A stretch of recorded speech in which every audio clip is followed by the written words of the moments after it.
প্রিয় দেশবাসী,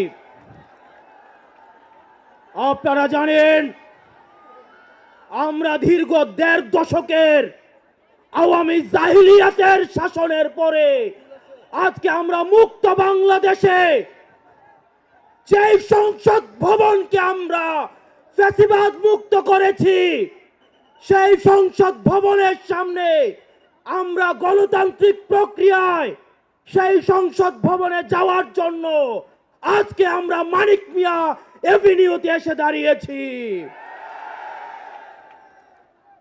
প্রিয় দেশবাসী, আপনারা জানেন দীর্ঘ ১.৫ দশকের বেশি সময় ধরে আমাদের দেশে ছিল বিচারহীনতার সংস্কৃতি।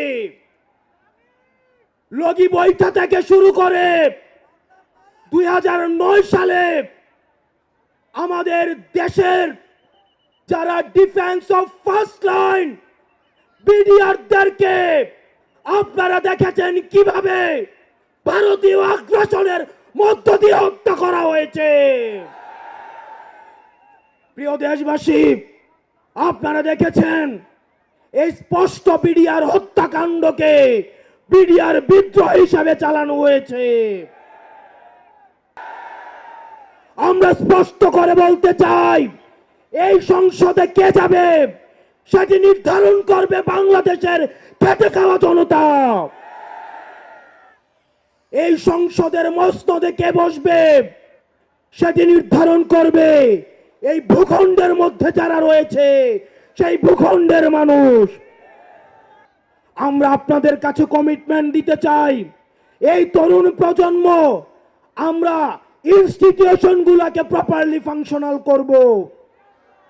আমরা আপনাদেরকে কমিটমেন্ট দিতে চাই, এই বিভাজনের রাজনীতির ঊর্ধ্বে উঠে আমরা একতার রাজনীতি বাংলাদেশে চালু করব।